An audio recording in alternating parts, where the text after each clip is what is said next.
Expression for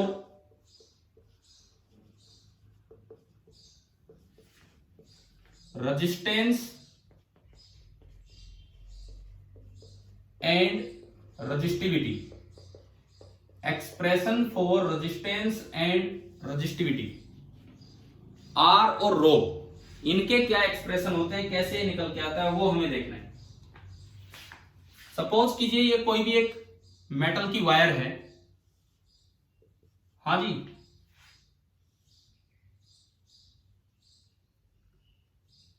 नहीं उसके लिए पेज छोड़ने की जरूरत नहीं है, क्योंकि वो मैंने करंट डेंसिटी पे रिकॉर्ड किया है, और उसके बाद अगला लेक्चर करंट डेंसिटी का, उसी के बाद मैं नेक्स्ट रिकॉर्ड करूंगा। ये आप कल वाले लेक्चर के बाद नोट कीजिए, कल जो ड्रिफ्ट स्पीड वाला काम किया था उसके बाद ये नोट कीजिए। एंड देन इससे अगला टॉपिक आपका करंट डेंसिटी होगा, तो वहां पे वो, तो अभी तो आप सीक्वेंस में चलने दीजिए। Expression for resistance and resistivity, देखिए मान लो इस वायर में आई करंट जा रहा है, सपोज इस वायर में आई करंट जा रहा है, यहां पोटेंशियल डिफरेंस है V,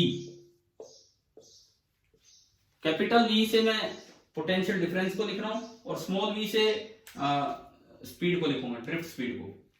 इलेक्ट्रिक फील्ड होता है from high potential to low potential, तो इस डायरेक्शन में एक इलेक्ट्रिक फील्ड होगा, from high potential to low potential, इस डायरेक्शन में एक इलेक्ट्रिक फील्ड होगा। अच्छा, अगर इलेक्ट्रिक फील्ड उधर है तो इलेक्ट्रॉन्स पे फोर्स किधर लग रहा होगा, भाई ये लेफ्ट है ये राइट है, लेफ्ट राइट, कभी किसी को कंफ्यूजन ना हो।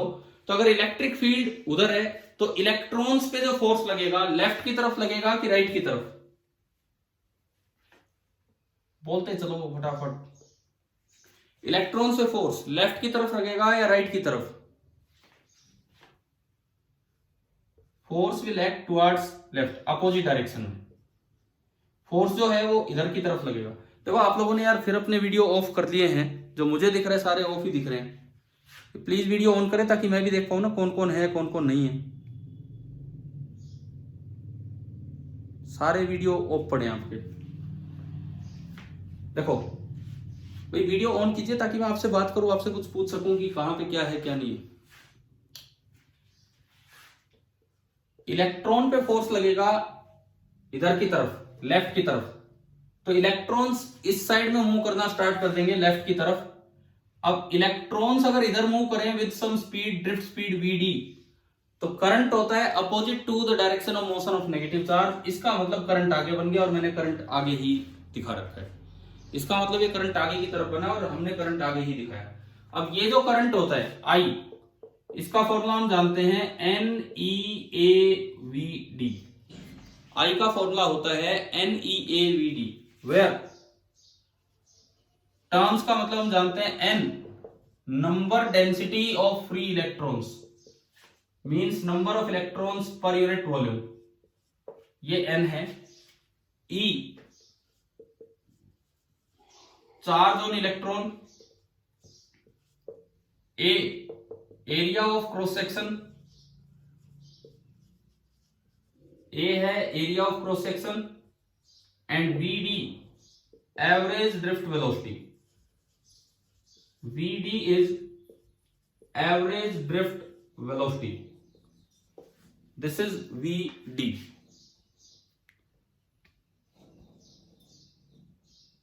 अब अगर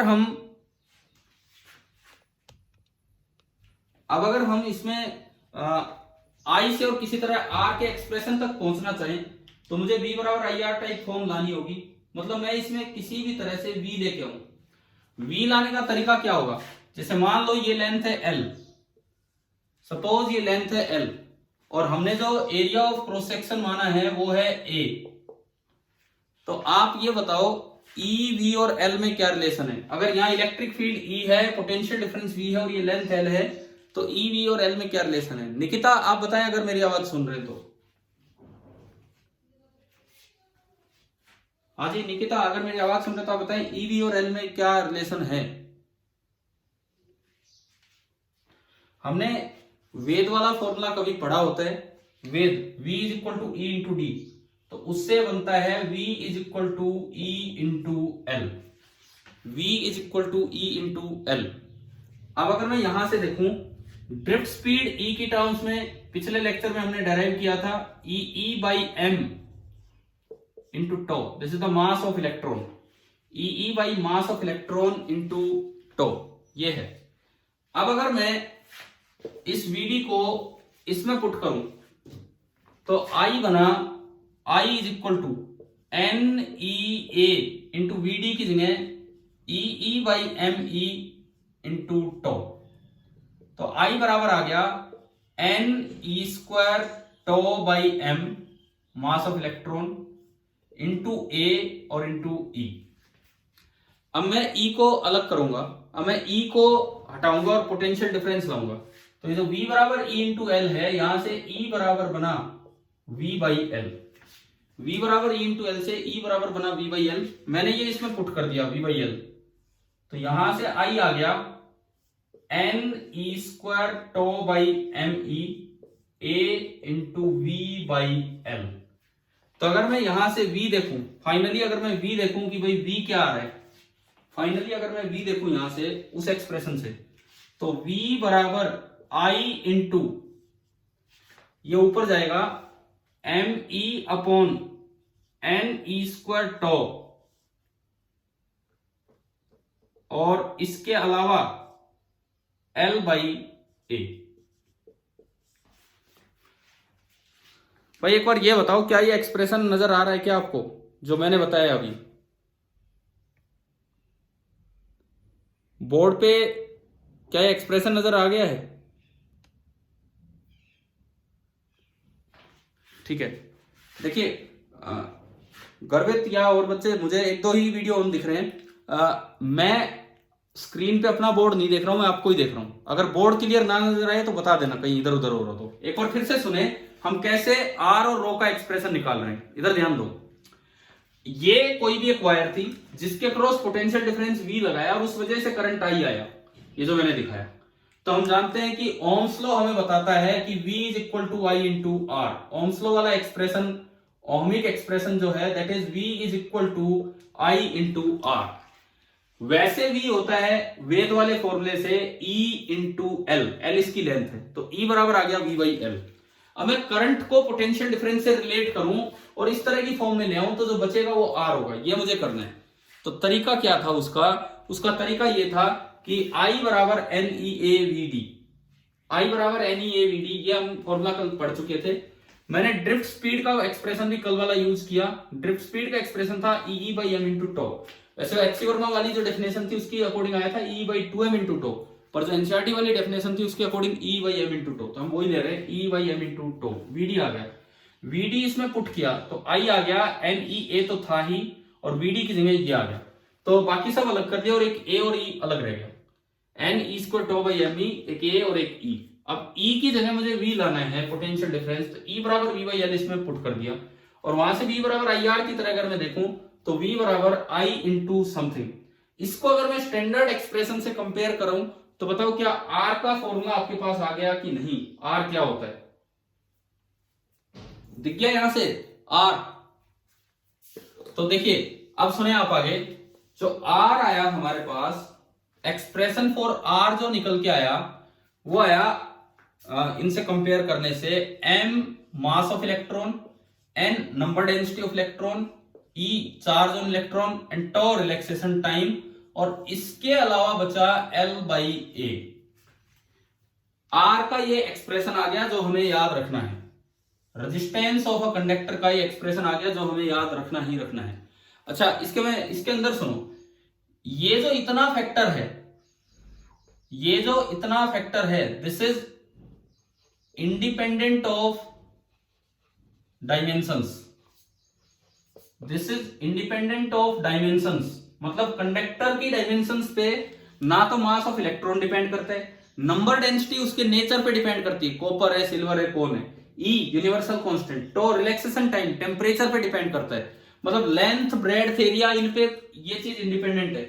यानी कि अगर मैं यहां से देखूं, क्योंकि ये चीज उससे इंडिपेंडेंट है तो आप इसे कांस्टेंट की तरह मान सकते हैं, ये चीज इससे इंडिपेंडेंट है, तो इसलिए आप ये कह सकते हैं कि R is proportional to L upon A। क्योंकि ये चीज इससे इंडिपेंडेंट है तो इसलिए आप कह सकते हैं कि R is proportional to L upon A। और यहां जो प्रोपोर्शनलिटी साइन आता है उसे बोलते हैं रो रजिस्टिविटी। तो R is equal to rho L upon A। अब आप कंपेयर करके रो का एक्सप्रेशन दे दो। रो का एक्सप्रेशन क्या आ रहा है यहां से, अगर मैं इसको इससे कंपेयर करूं तो जो रो का एक्सप्रेशन आया that is equal to mass of electron upon N E square tau. ये तो आर का एक्सप्रेशन, ये रो का एक्सप्रेशन, और ये आर और रो में रिलेशन। और सबसे मेन बात, ये जो रो है, rho does not depend on geometry. Conductor की ज्योमेट्री पे रो डिपेंड नहीं कर रहा है। Rho does not depend on geometry of the conductor. हाँ जी भाई, ये देखो, अब ये एक तरह से कंक्लूजन निकल के आ रहे हैं फाइनल फॉर्मूले आर के और रो के। हमने ओम्स लॉ वाले एक्सप्रेशन से कंपेयर किया, आर तो निकल के आया, आप ऐसे याद रखो, इसको छोड़ो, आर तो आ गया rho L upon A, where rho is mass of electron upon N E square tau. N is the number density, E is the electronic charge, and tau आपका है रिलैक्सेशन टाइम। हाँ जी भाई, ये बताइए एक बार, क्या ये सभी को क्लियर हो गए हैं कि नहीं यहां तक ये चीजें? ठीक है, अब देखो ये एक्सप्रेशन अपने संभाल के रखना, ये याद होनी चाहिए, नहीं तो क्वेश्चन आते आते रह जाएगा फिर लास्ट में, और कुछ नहीं है। यहां पे एक टर्म डिफाइन होती है conductivity. Conductivity sigma, this is one upon resistivity, this is one upon resistivity. और एक टर्म कंडक्टेंस, क्या मैंने चैप्टर स्टार्टिंग में बता दिए थे ये टर्म्स? चैप्टर की स्टार्टिंग में नहीं आए हैं। Conductance one upon resistance. जो कंडक्टेंस होती है उसकी यूनिट होती है ओम इनवर्स, या उसको ऐसे भी लिख देते हैं, या उसको ऐसे भी लिख देते हैं, या उसको ऐसे भी लिख देते हैं, या फिर उसको एक और नाम साइंटिस्ट के नाम पे सेमन, और सिंबल है एस। ये आपकी कंडक्टेंस की यूनिट है। कंडक्टेंस की निकलेंगी तो फिर कंडक्टिविटी की भी आ जाएंगी। देखिए आर बराबर rho L upon A, R की यूनिट ओम। अगर रो की यूनिट की बात करूं, ohm into metre square upon metre, तो रो की यूनिट बनेगी 1 ओम मीटर। कंडक्टेंस की यूनिट 1 बाई ओम, मतलब ओम इनवर्स है ये, और सिग्मा की यूनिट 1 बाई रो, यानी कि 1 ओम इनवर्स मीटर इनवर्स। अब आप ओम इनवर्स को चाहिए ऐसे लिखो, चाहिए ऐसे लिखो, चाहिए ऐसे लिखो, चाहे ऐसे लिखो, मतलब साइमन मीटर इनवर्स। तो पहली बात कि आपको ये सारी टर्म्स क्लियर होगी हैं, क्या क्या मैंने टर्म्स बताई हैं यहाँ पे? हाँ जी, क्लियर है नहीं सभी को?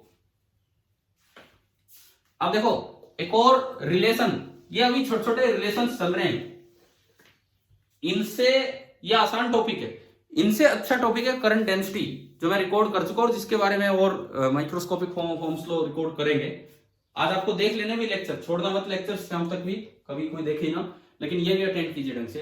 अब एक और रिलेशन है रजिस्टिविटी और मोबिलिटी में, रिलेशन बिटवीन, आप चाहे कंडक्टिविटी एंड मोबिलिटी बोल दो, चाहे resistivity and mobility, relation between conductivity and mobility. ये देखते हैं, क्या हमने मोबिलिटी वर्ड कल एंड में डिफाइन कर दिया था, कल वाले लेक्चर में लास्ट में? मोबिलिटी वर्ड यहां से आया होगा कि VD directly proportional to E आया था, तो वहां जो कांस्टेंट था उसे म्यू बोल दिया गया था, दैट वाज मोबिलिटी। और यहां से म्यू निकल के आया था drift speed per unit electric field. ये आपका आया था drift speed per unit electric field, this was mobility. And जो कंडक्टिविटी है वो इसका रेसिप्रोकल था, ये रो का रेसिप्रोकल, यानी कि जो कंडक्टिविटी है sigma N E square tau upon M E, ये तो आपकी है कंडक्टिविटी, और वो है मोबिलिटी। तो सिग्मा और म्यू में जो रिलेशन होता है, पहली बात आपको रिलेशन याद रखना है, sigma is equal to N into E into mu. Sigma is equal to N into E into mu, ये रिलेशन था सिग्मा और म्यू में।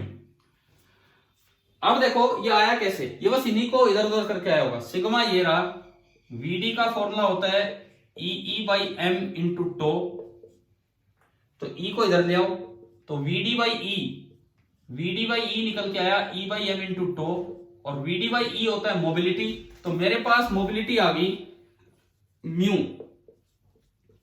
ई बाई एम इंटू टो। मैं मोबिलिटी ला चुका हूं mu that is equal to E by M into tau. अब इसको उसमें जैसे ही आप एडजस्ट करोगे, इसको उसमें जैसे ही आप एडजस्ट करोगे, ये फॉर्मूला आ गया। कैसे? देखिए सिग्मा एन एक ही अलग कर लो और एक ही अलग कर दो, और ये बन गया ई टो बाई एम, और ई टो बाई एम की वैल्यू है म्यू, तो इस ई टो बाई एम की जगह जब आप म्यू रखेंगे तो सिग्मा आ जाएगा एन ई इंटू म्यू। एक छोटा सा रिलेशन है जो आपको डायरेक्ट याद रखना है, अगर रो पूछे तो इसका रेसिप्रोकल, तो 1/n/e म्यू। तो ये बताओ भाई, ये छोटे छोटे फॉर्मूले, छोटे छोटे रिलेशंस क्लियर हो पा रहे हैं ना? क्या क्या निकाले हमने अभी? देखो मैं एक बार इकट्ठे करके आपको दूं रिलेशंस। तो पहला रिलेशन जो हमें याद रख लेना है, R is equal to rho L upon A, जो हम यूज भी करते हैं। दूसरा रिलेशन जो रो का एक्सप्रेशन आया था, mass of electron upon N E square tau. तीसरा रिलेशन, ये वो रिलेशन है जो हम याद रखें, सिग्मा वाला अभी निकल के आया, sigma is equal to N E mu. चौथा रिलेशन कंडक्टेंस 1 रेजिस्टेंस। पांचवा रिलेशन रजिस्टिविटी 1 कंडक्टिविटी, इनमें रिलेशन। छठा रिलेशन वीडी का एक्सप्रेशन एवरेज ड्रिफ्ट वेलोसिटी का, E by mass of electron into tau. और एक हमारा ओहमिक एक्सप्रेशन था ही, V is equal to I into R. एक हमारे पास ये रिलेशन आ चुका, I is equal to N E A V D. ये छोटे छोटे 7-8 रिलेशन हमारे पास आ चुके हैं जो हमें बिल्कुल याद होने चाहिए। इनके प्रूफ तो कुछ भी नहीं होते, बड़े आसान से प्रूफ होते हैं, सीधा ये हो जाएगा करेंगे। अब देखो, एक सबसे पहले हम शुरुआत करते हैं एक ऐसे सवाल से जो इस पे बेस्ड है, जो लगभग 10th क्लास में भी बच्चे कर चुके होते हैं। तो हम यहां से शुरुआत कर रहे हैं। R बराबर रो एल अपॉन ए। मैंने इन रिलेशंस में कहीं करंट डेंसिटी को शामिल नहीं किया, क्योंकि आपने अभी करंट डेंसिटी का लेक्चर अटेंड नहीं किया। इसके बाद पहले मैं ये अपलोड करूंगा, उसके बाद वो करंट डेंसिटी वाला अपलोड हो जाएगा, देख लेंगे जैसे भी, जब भी जो भी होगा। पहले देखिए इधर, R बराबर रो एल अपॉन ए। इसको देखते हैं हम। मान लो एक आपको कोई कंडक्टर दिया गया है, कुछ उसकी लेंथ, ब्रेड्थ और हाइट है।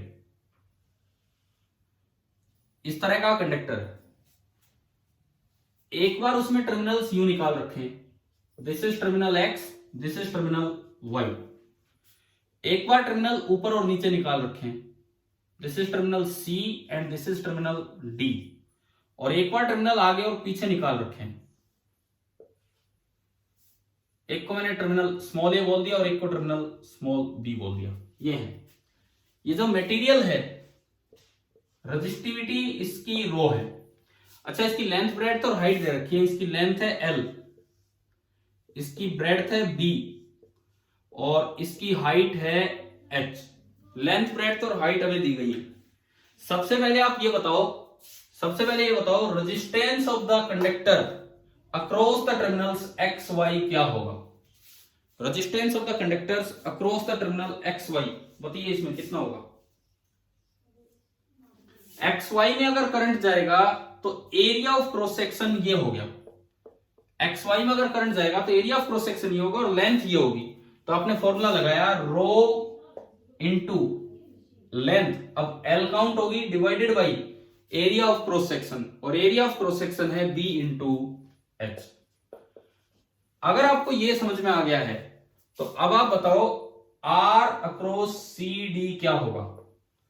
अगर ये समझ में आ गया है तो अभी मैं पूछता हूं Himanshi 40612, R across C D. Himanshi एक बार माइक ऑन कीजिए। 40612 R across C D.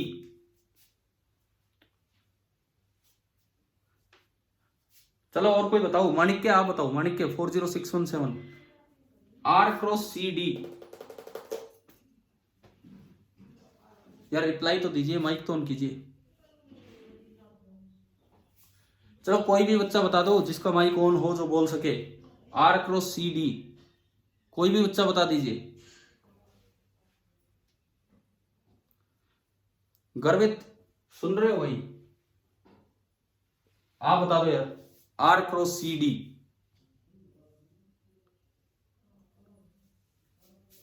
Rho into, देखो सी डी के क्रॉस जो लेंथ है, हाँ जी हाँ जी, नमस्कार,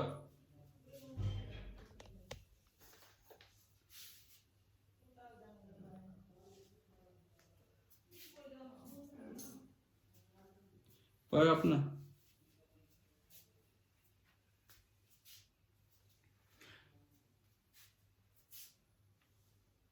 ये अपने यार नाम रोल नंबर आप लिखा करो ना, बार बार क्यों ये कहना पड़ता है आपसे।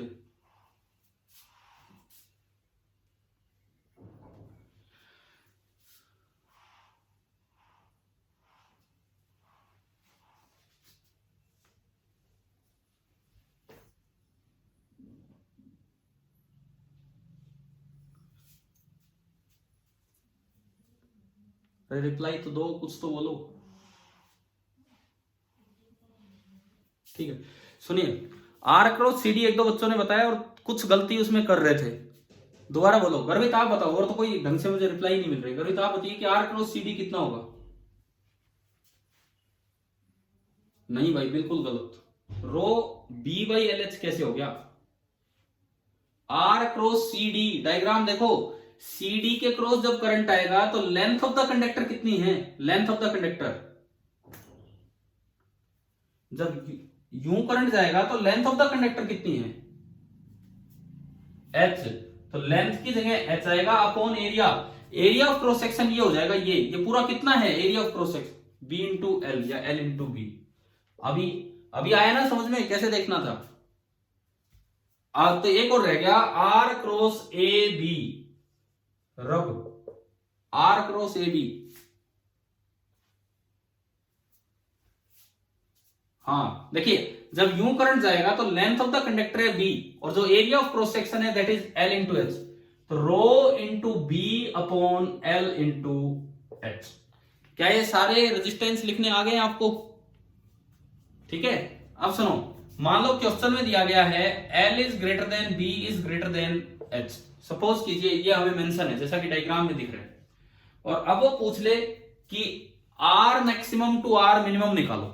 ये हमें दिया गया है, फाइंड, ये बोर्ड नीचे तक नजर आ रहा है आपको जो मैं लिख रहा हूं यहां? तो ठीक है, अब ये पूछ लिया आपसे find R maximum upon R minimum. तो ये कैसे निकालें? R maximum upon R minimum, इनमें से कौन सा मैक्सिमम है पहले तो ये बताओ। जिसमें लेंथ मैक्सिमम होगी वो मैक्सिमम है। लेंथ मैक्सिमम है इसमें एक्स वाई, यानी कि ये तो मैक्सिमम की कैटेगरी में है। कौन सा मिनिमम है जिसमें लेंथ मिनिमम होगी?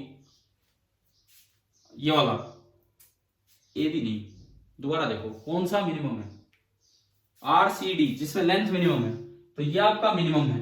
तो अगर इनका रेशियो पूछा गया तो इनका रेशियो दिस अपॉन दिस, रो से रो कैंसिल हो जाएगा, इवन बी से बी भी कैंसिल हो जाएगा, L by H divide by H by L, तो ये बनेगा L square by H square. ये आपका बना L square by H square. तो यार इस तरह के छोटे छोटे सवाल आ सकते हैं कि आपको मान लो तीनों दे दिए, ये 1 मीटर, ये 2 मीटर, ये 3 मीटर, 1 मीटर 2 मीटर 3 मीटर। अब पूछ रहा है कि R max upon R minimum बताओ इंटरनल्स के क्रॉस। तो एल तो सॉरी ये 3 ये 2 और ये 1 जिस तरह से हम ले रहे हैं, तो L square by H square, तो रेशियो अगर ये वैल्यू दी है तो 9 अपॉन 1। चलो आर बराबर रोयल बाई ये फॉर्मूला यूज करना आ गया, कैसे यूज करना है? ठीक है, और एक बार क्या हुआ, जैसे 3-4 साल पहले पीएमटी एग्जाम में एक ऐसा सिंपल सा क्वेश्चन आया इसी फॉर्मूले पे, जो हम 10th वाले बच्चों को भी अच्छे से याद करवाते ही वो चीज। क्वेश्चन ये था कि एक वायर है, एक मेटल की वायर है, उसकी रेजिस्टेंस R है। क्वेश्चन में यह पूछा गया कि if it is stretched to increase its length to n times, if it is stretched to increase its length to n times, new resistance will be new resistance will be A option R by N, B option N R, C option R by N square and D option N square R. ये question आ जाए कैसे करेंगे अब इसको? सबसे पहली बात, क्या एक मेटल की वायर यूं खींच सकती है कि आप खींच के उसकी लेंथ डबल कर दो? पॉसिबल है ऐसा? नो, ना ना ना, फोर्स लगा लो कितना ही, वो टूट जाएगी, वो खींचेगी नहीं। ऐसे स्ट्रेच नहीं होती मेटल की वायर, आप फोर्स लगाओगे वो लगभग डक्टाइल सा मटेरियल होता है। ये क्या कह रहे हो? क्या? लेकिन वायर्स गोल्ड की नहीं बनी होती। कंडक्टिंग वायर अगर गोल्ड की बनी हो ना तो चिक करंट लगे तो लगे, लोग पाड़ ले जाएंगे वायर्स को, चिक 11,000 वोल्ट की लाइन हो चिक कुछ हो, वायर गोल्ड की नहीं बनी होती है। ये सिंपल मेटल्स और होते हैं, एल्यूमिनियम वगैरह। लेकिन अब सुनो, ये स्ट्रेचिंग का तरीका क्या होता है वो मैं आपको बताता हूं। अगर क्वेश्चन में लिखा है कि wire is stretched to increase its length to n times, इसका मतलब है पहले उसे मेल्ट कर दिया, बिल्कुल पिघला दिया, फिर एक पतली ट्यूब में डाला जिसका area of cross section n times कम था। देखो मान लो इसका area of cross section a है, आप इसको मेल्ट करके उस मटेरियल को एक पतली ट्यूब में डाल दो जिसका area of cross section a by n है, तो लेंथ अपने आप NL हो जाएगी अगर पहले लेंथ L थी तो, और फिर उसको सॉलिडिफाई होना दिया जाता है। तो ये तरीका होता है इसको स्ट्रेच करने का। समझ में आया कैसे स्ट्रेचिंग करते हैं? अब देखिए, अब अगर वायर को n टाइम स्ट्रेच किया तो उसकी नई रेजिस्टेंस पूछिए। हमने कभी +1 में पॉइसंस रेशियो पढ़ा था, सिग्मा। +1 में इलास्टिसिटी का टाइम, तो हमने एक चीज पढ़ी थी, सिग्मा 0 से और हाफ के बीच में होते हैं, और जो परफेक्टली इनकम्प्रेसिबल है, परफेक्टली इनकम्प्रेसिबल, उनका वॉल्यूम कांस्टेंट रहता है, तो उनके लिए सिग्मा होता है हाफ। यानी कि आप चीज स्ट्रेच कर दो तब भी उनका वॉल्यूम चेंज नहीं होगा। तो ऐसे किसी भी सवाल में, अब एक बात ध्यान देना, ऐसे किसी भी सवाल में जब तक सिग्मा का जिक्र ना हो, ऐसे किसी भी सवाल में जब तक पॉइसंस रेशियो का जिक्र ना हो, आप ये मानेंगे कि सिग्मा हाफ है, और सिग्मा हाफ है तो मतलब वॉल्यूम जितना पहले था उतना ही वॉल्यूम बाद में होगा। क्लियर? अब देखो, मान लो इनिशियल लेंथ थी L और इनिशियल एरिया था A, रजिस्टिविटी है रो, तो जो इनिशियल R होगा, मैं इसको सोल्व कर रहा हूं, इनिशियल R होगा that will be rho L upon A, equation number 1। आपने इसको स्ट्रेच करके इसकी लेंथ को n टाइम्स बढ़ा दिया, आपने इसको स्ट्रेच करके इसकी लेंथ को n टाइम्स बढ़ा दिया, तो जो नई लेंथ है, नई length that is equal to n into L, जो नई लेंथ होगी that will be equal to n into L. तो नया एरिया कितना होगा बताओ? अगर सिग्मा हाफ है तो, नहीं दिया तो ये मानना पड़ेगा सिग्मा हाफ है। वॉल्यूम कांस्टेंट रखने के लिए नया एरिया कितना होगा? बोलो यहां से। वॉल्यूम कांस्टेंट रखने के लिए नया एरिया कितना होगा? A बाई N, क्योंकि अभी आप प्रोडक्ट लोगे तो A इंटू एल आएगा जो पहले आ रहा था। मेरा सवाल यह है, क्या स्ट्रेचिंग से रजिस्टिविटी पे फर्क पड़ेगा या नहीं पड़ेगा? समीक्षा, आप अगले 2-3 सवालों के जवाब आप दीजिए। समीक्षा माइक ऑन कीजिए। क्या स्ट्रेचिंग से रजिस्टिविटी पे फर्क पड़ेगा या नहीं पड़ेगा? नहीं पड़ेगा, तो रो सेम रहेगा क्योंकि ये डायमेंशंस पे डिपेंड नहीं करता। अब अगर मैं नई रेजिस्टेंस लिखूं R डैश, तो R डैश कितना होगा? हाँ, n स्क्वायर R, यहां से आगे देखिए rho into NL upon A by N। तो जब आप इसको देखेंगे तो n स्क्वायर तो अलग रहेंगे और बाकी रो L बाई A को R। यानी कि अगर किसी वायर को आप स्ट्रेच कर देते हो n टाइम्स और वो परफेक्टली इनकम्प्रेसिबल है, मतलब उसका पॉइसंस रेशियो हाफ है, तो जो उसकी नई रेजिस्टेंस होगी वो n स्क्वायर R होगी। और जब तक पॉइसंस रेशियो का जिक्र ना हो, आप मान के चले कि वॉल्यूम कांस्टेंट रहेगा और n हाफ ही है। अब मैं इन सवालों में, जो PMT एग्जाम में 2-4 साल पहले आए, तो ये तो डायरेक्ट ही आ गया था ये वाला सवाल, तो ये तो लगभग बच्चों को आता भी था अगर ये पढ़ के गए।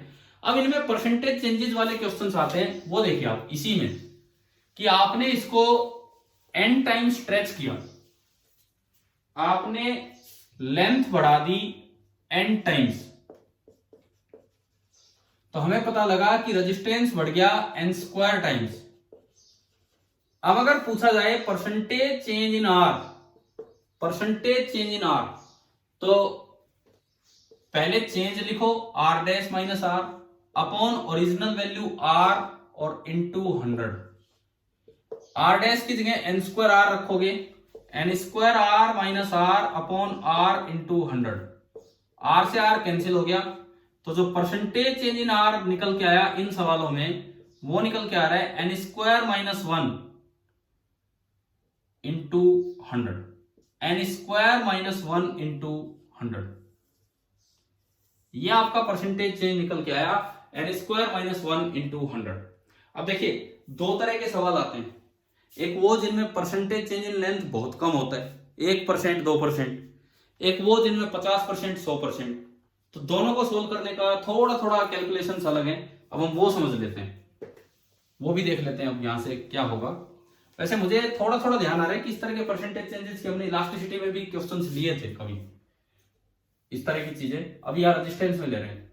तो हम सीखना चाहेंगे percentage change in value of R, percentage changes in the value of R, ये हम सीखना चाहेंगे। मान लो एक सवाल है कि length is increased by 1%, stretching से लेंथ इंक्रीज होगी 1% बाय स्ट्रेचिंग, स्ट्रेचिंग वही तरीका जो हमने आपको बताया। तो find percentage change in are, एक तो ये। दूसरा सवाल, लेंथ इज इंक्रीज्ड बाय 100%, 100% से आपने लेंथ बढ़ा दी है, find percentage change in are. ये दो तरह के सवाल हैं, तो ये हम देखते हैं। इनमें एन नहीं दे रखा, कितने टाइम से वो नहीं दिया, परसेंटेज चेंज दे दी। तो अब देखिए कैसे ये हम करें। पहले ये वाला सवाल, आर का फॉर्मूला है rho raise to power 1 L raise to power 1 upon A raise to power 1।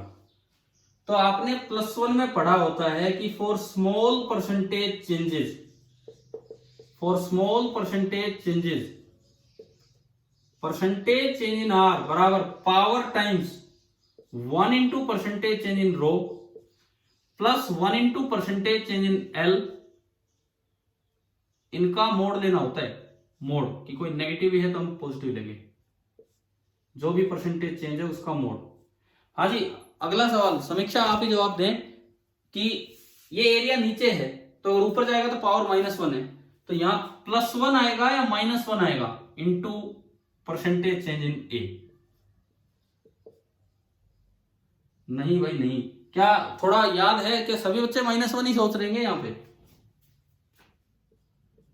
देखो गलती प्लस गलती इज बड़ी गलती, गलती प्लस गलती के नेवर भी छोटी गलती। आपने ये गलती इसमें कर दी, ये गलती उसमें, तो वो घट नहीं सकती, वो जुड़ेगी यहाँ पे, तो ये बड़ी गलती ही होगी, एरर बढ़ेगा।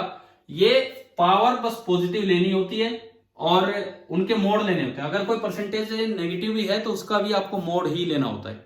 अच्छा अब देखो, क्या खींचने से रजिस्टिविटी चेंज हुई है? पहली बात,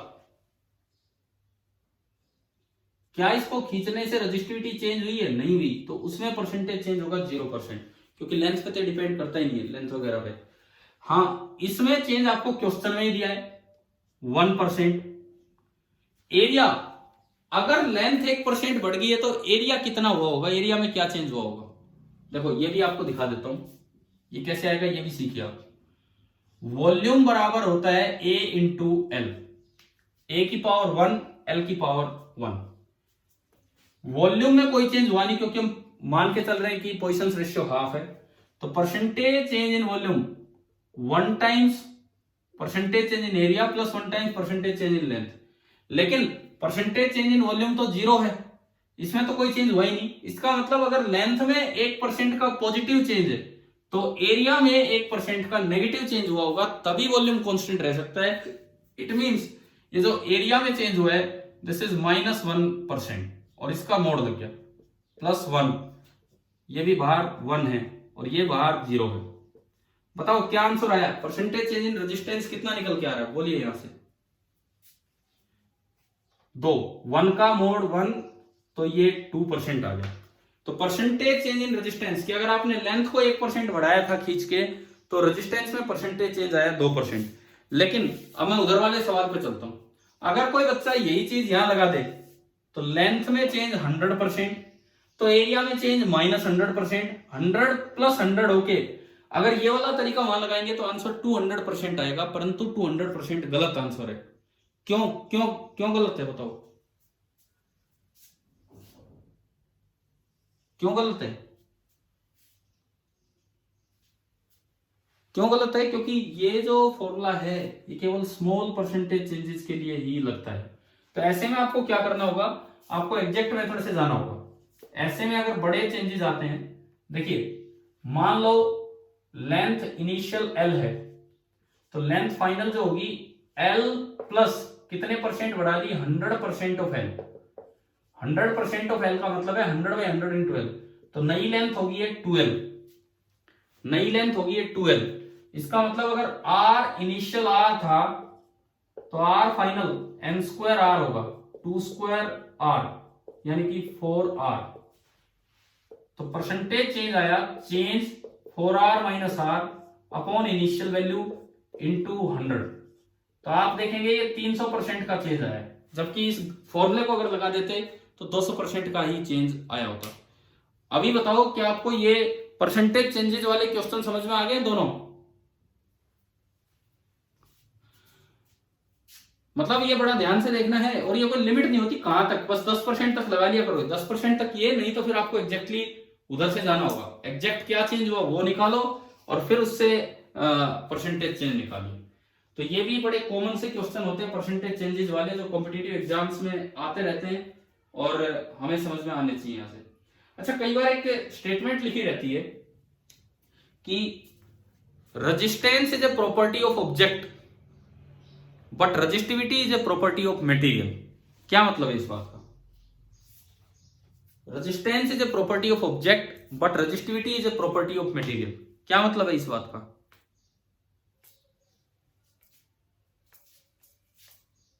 हेलो, हाँ जी,